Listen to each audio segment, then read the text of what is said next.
Hey guys and girls, this is my first product review of anything even remotely similar to this. This is the Woody's Navigator Ski Protector. So there's two of these, obviously you need two skis. This is specifically for the Ski-Doo, you can see it right there. The purpose of these, just looking at them, I just took them out of the package, I'm still not even sure how these things go on yet, but the purpose of these is to go on the bottom of your ski, right in front of your carbide.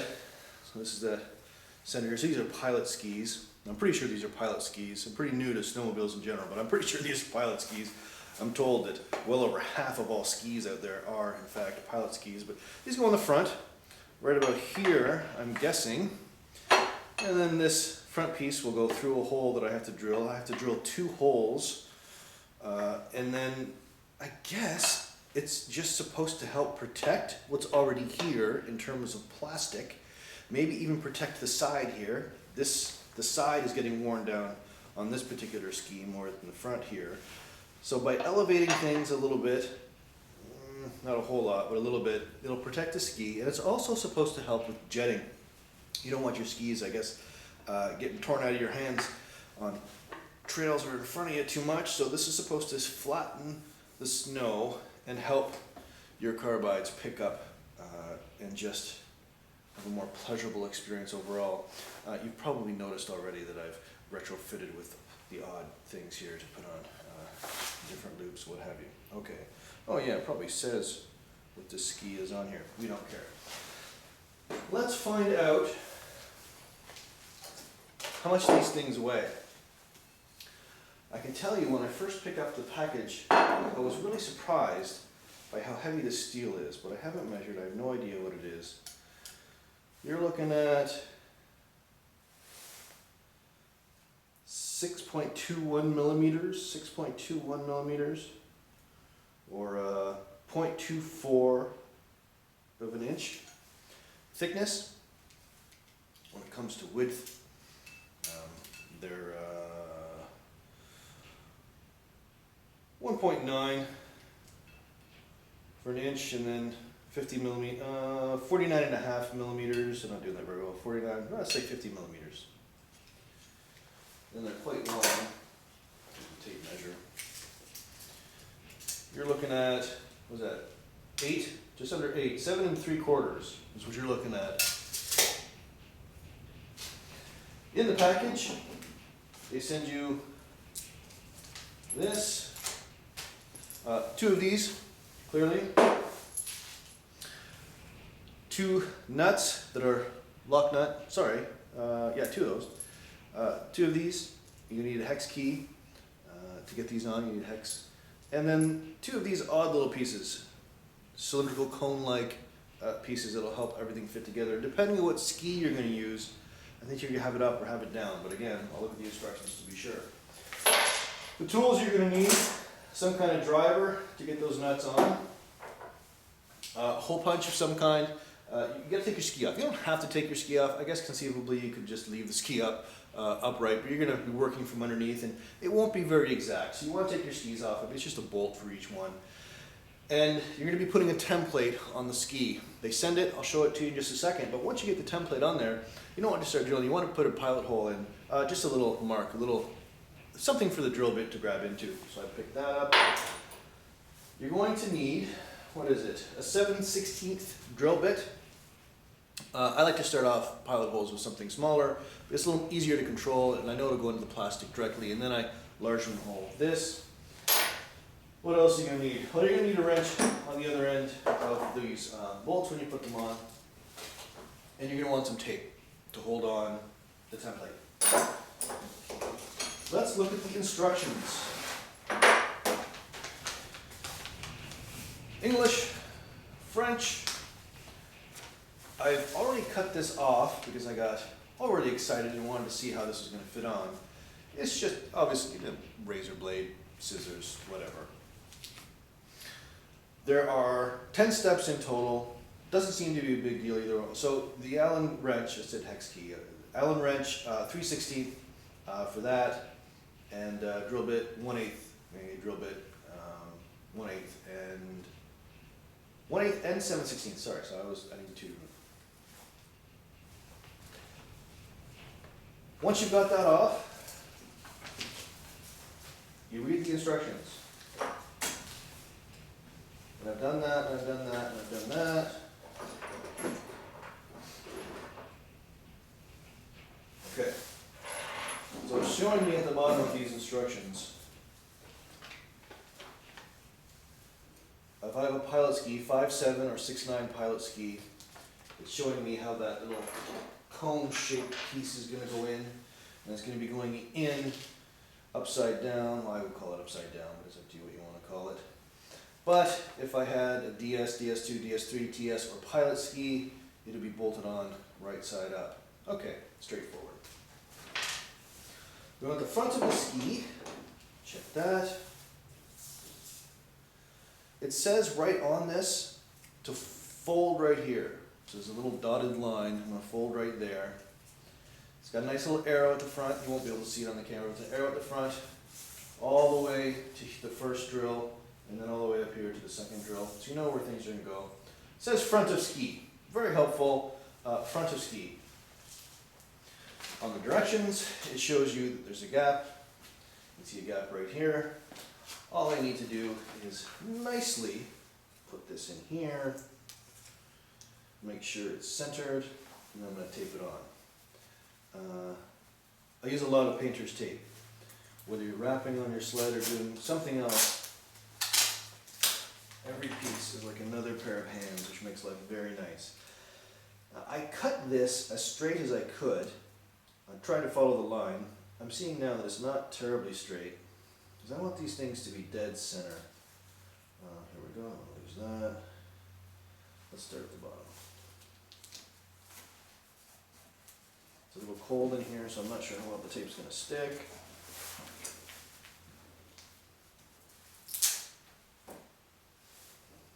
I can tell you the tape doesn't want to break off very well. Get right down the middle to here. Now it's making me a little nervous how close that second drill hole is. I guess it doesn't matter. It's just plastic. My main concern was that the drill didn't pop up right underneath this handle loop, but it doesn't even look like it's going to be close. So that's okay. Put that back right there. I just put on these new, these are also Woodies. These are the 6-inch. Let me tell you exactly what these are. These are the 6-inch Trailblazer 4. 6-inch Trailblazer 4 Woodies, and they look awesome. I haven't had a chance to use them yet, but over what came with the ski, these new ones are awesome. These are a joke by comparison. I was surprised by this. So you can see the difference. They're angled the same front and back for the most part, but the amount of carbide is much greater in the Woodies than the ones that were on here. And I'm pretty sure these were stock. I bought these skis used, but I'm pretty sure these were stock. And the actual amount of metal here is significantly greater on the Woodies. I haven't tried any other brands, so I don't have any other basis for comparison. But this, I'm going to call it a keel because it certainly works like it, is significantly higher, or will be going deeper into the ground than this one. And here I can just almost see, well, it's obviously it's upside down, but it's quite a bit different. So I'm quite happy with that. Every little bit that helps steer. Again, because I'm a newbie, I need to make sure I have every advantage I can on the trail. I've seen one too many videos of guys driving off into trees because their steering doesn't work. All right, so cut it out, put it on, check, check, check. After 2 pilot holes are made, change drill bit to 7/16. Okay, so I forgot to get to 1/8, so 3 seconds, give me 1/8. 1/8. Apparently, I need to do that first. So the same philosophy I already had, they're suggesting. You start small and work your way up to something a little bit bigger. Let me get rid of this scale. Oh, that's what was. Yeah, I'm organized. I wanted to know how much these weighed. There have been a few questions, a few mountain guys, are you serious off-trailers? So you're going to want to know because every pound to you matters. For me, being mostly a trail guy and a novice, it doesn't matter as much. And I like the idea of less jetting, less getting my ski caught. So I'm just going to zero this here. Okay. again, I was surprised by how heavy they are. Oops. Gram, T set 0.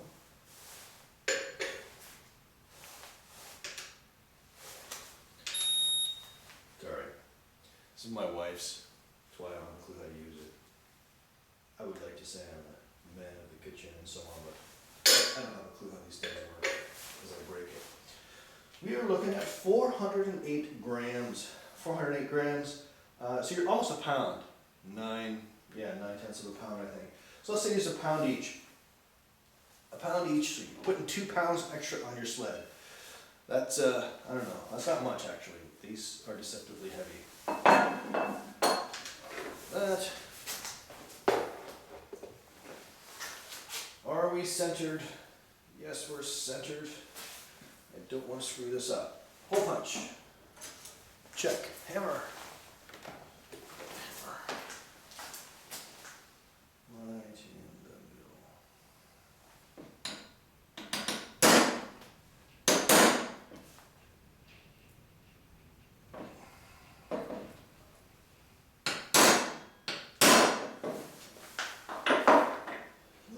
That's pretty darn good. I've never drilled through a ski. These are surprisingly rusted out. You can probably get a better angle here. You can see how this is wearing. So I'm hoping when the new piece goes on that it's going to help here too. I was going to replace those, but I don't want to spend the cash right now. And I decided, how much were these? Shoot, I got these at Royal Distributing, and I think they were in the $60 range, $65, something like that. Don't take my word on that, I've forgotten already. But that's significantly cheaper than a new ski, $300-400. Straight through here.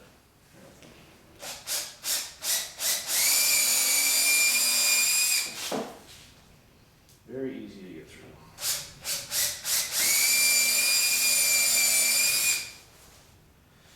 All right, so my first mistake, I went right through and started to get into the loop. I have to be careful. Obviously you won't see it, but you don't want to take any of the strength out of that.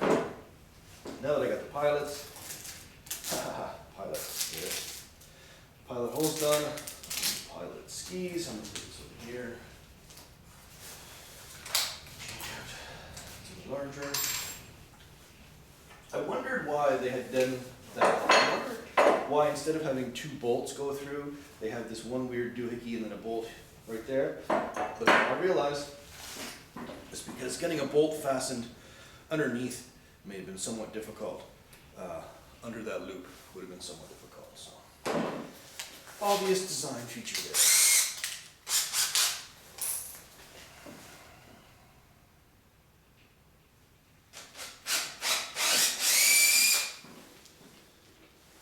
The last time I was this nervous putting drills in, I was putting a spoiler on my Mustang. Oh my gosh, that was stressful. Drilling holes into a new car. That was a lot ago. Alright. That's not going to fit. Shoot, that's not going to fit. That's going to fit, but it's not. Make sure I do this correctly. Oh, push the front as you through, follow the curve into the final zone. Okay. Yeah, I just have to make sure that my drill bits. I started off a little small so that these would be snug. I want to make sure the bolts that were going on were snug. I didn't go to the full, what was it supposed to be? It was supposed to be, again, it was supposed to be 7/18. Yeah, something like that. No, I don't remember that either. 3/16, that's for the socket. 7/16 is what it was supposed to be. Let me get a bigger drill bit.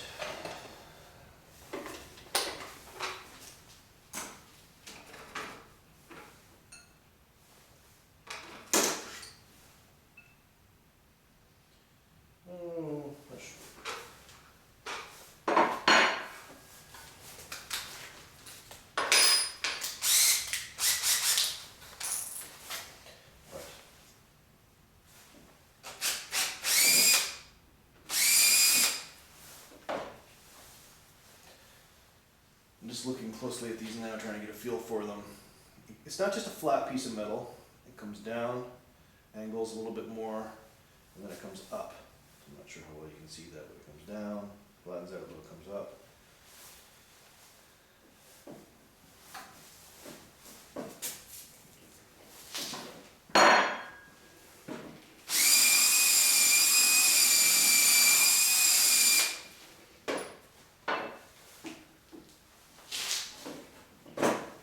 Okay, pops right in, pretty snug, lines up very well. I want to make sure that, and that. The bolt goes through the top. There's no washer, is there? There's no washer. There's my battery charger. Thank you. Charged. And then it just fits nicely into this concave space. Yes? I don't like that at all. What? This? Oh, okay. Yeah. I didn't like that sign. That makes no sense. I'd be clawing up the trail everywhere I went. Maybe I should, for the next video, I'll plan ahead a little more, read the instructions. Anyway, we'll go through the bottom. Make a nice smooth surface. And then you flip the ski over. And oh, it's concave in here too. And you know, once you've drilled, you can see the bottom V, just how close or far away you really were. Pop this puppy in, most intuitive way. Put the nice lock nut on. Before I tighten it up, so the front's going to come out of, that just pops out, doesn't interfere with anything. You got a good inch or so of clearance between everything above and below. It might grab a little extra snow there, who cares? Well, I don't care anyway. Let me tighten this down and see what it looks like.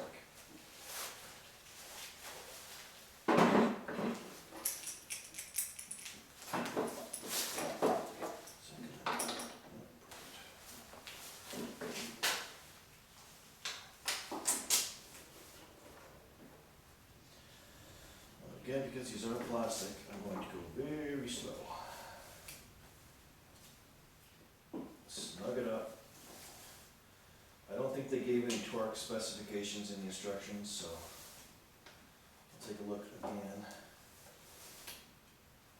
It's just one of those things where I've got a 5-year-old son who any second now is going to be knocking on the door saying, "Daddy, it's bedtime." And I've got a 5-month-old son who's going to have his mommy come to the door in a second and say, "It's bedtime." Yeah, I'll only be done one ski. All right, let's take a look. Try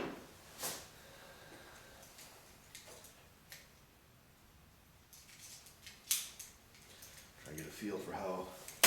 So this is the side of the ski, sides, and right about here, it starts to engage. So if I was on something flat, like pavement, well, this is something else too. And these skis are not even close to flat, and I didn't realize this until just the other day. When you've got this on your sled, obviously this and this are doing a lot of the biting. This is just almost along for the ride, the other side. So by doing this, I'm probably not getting a good gauge of how the sled actually sits on the ground, but let's do this anyway. So about here, it starts to engage, and here we go. About here it starts to engage, and then, yeah, so it should help. It should help a little bit. It's actually brought it up about level with this side now. And when I look at it sideways, I'll show you sideways. I'm just looking at the camera now. Yeah, it's about level. Now again, this is a bit worn down already. And then it just slides right into the carbides. Now, the other thing with these, so you have these nice piece carbide teeth here. Here there's nothing, and I think they put a little something, I don't know what they put here, but it's not just your normal steel. It looks like they've welded something extra on here and then just painted over it. Yeah, it looks like they have the steel and some sort of other substance. So I don't know what that is. but it's still going to get hit just a little bit, depending on how the ski sits, forward or backward. So yeah, quite a bit of width. I can see where that might flatten down. I can see where that might flatten down anything ahead of it, especially if this is ahead of it, and you know all the guys with their carbides. I can see where it flatten it down, so you can make your own trail. That's not so bad. You can see it better when I do this. How much different. I'll do it upside down so the light will shine on it. You can see how thick this is versus what came before. Big difference. And that is tight. That's tightened right down. I didn't make a mistake there. I thought I had made a mistake initially, that I hadn't tightened it down, but I did. Should make a world of difference. I know I've hit a couple of things with these already. I don't know if it's this ski or the other one, but they do not hold up to any kind of impact. Hence, in my books, the more metal I can put on here, the longer they'll last. And if they don't interfere with performance, and as Woody's claims, they're supposed to help steering performance, then I can't complain. Yeah. And that was it. So if I had read the instructions and if I had all the tools ready, if I bothered to remember the drill sizes, that's a 7-minute job after you get the ski off. Taking the ski off is 5 minutes. That's not difficult at all. That's a pretty good test.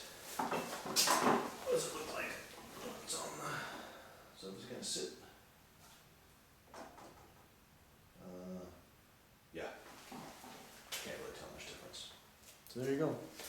Once I've had a chance to use these, again, I won't have much of a comparison because I don't have another sled without them, but I have used this one enough to know that if there's a measurable, well, see, I put on extra carbide, so I really wouldn't be able to judge fairly. If there's an increase in lack of steering control, then I'll know there's a problem. All right, so after about 140K, about 150K, this is the result. I was surprised how quickly the carbide rusted up, but that's perfectly normal, I'm guessing. I mean, after all, you're driving across salt and banging it up and doing all kinds of other things. Just looking at that, see what's... Anyway, so the Navigator is definitely taking some wear. The difficulty is evaluating just how that's changing the dynamic of the ski, because you can see it's wearing evenly across. Well, so far it's even. Even getting some hits pretty close to the front here, which is good. I've taken a gouge out of the plastic. I don't know what I was doing, going up a trailer or what have you, but that's one of the leading things I really hadn't thought about, is that when I get on the trailer, this at least is just a little bit further down, so it's going to help that initial brunt because I'm going onto an aluminum trailer, and I suspect that's where I did that. So that's something anyway. If this was not here, if the Navigator wasn't here, there'd just be a little bit of plastic underneath. This would be wearing down quite quickly, then the plastic in the center would wear down quite quickly. So I can definitely see overall, based on the wear pattern, that this is indeed making contact and that it's doing something. That something being, it's changing the dynamic. I'm assuming it's changing handling. There's really no way to know unless I was driving the exact same snowmobile side by side, one with Navigators, one without. But my imagination may be telling me, or it may be true, I don't really know, but it feels like this doesn't wobble on gravel as much. Skis, you know, they bounce up and down when they're going. It feels like it's just a little bit less bounce. But again, there's so many variables that go into that. There's really no way to know. I was driving this mostly on soft snow and maybe, I don't know, maybe 10 kilometers of roads. That's probably a lot. But even the roads that I was driving on had a fair bit of snow on them, but it was hard packed snow, and there was a little bit of gravel, not a ton. It wasn't like a bare road. I never went on a bare road. So these are wearing surprisingly even, higher up, further than I thought they would be riding up. So it's just adding to that overall length of carbide. I don't know how long they're going to last, given that they're just metal, they're not carbide, and given that I've only done less than 150K, you can see that much wear already. I guess that's mostly just the paint being taken off, right? Yeah, let's go with that. I don't know that I can actually see scratches in the metal just yet. Well, there we go.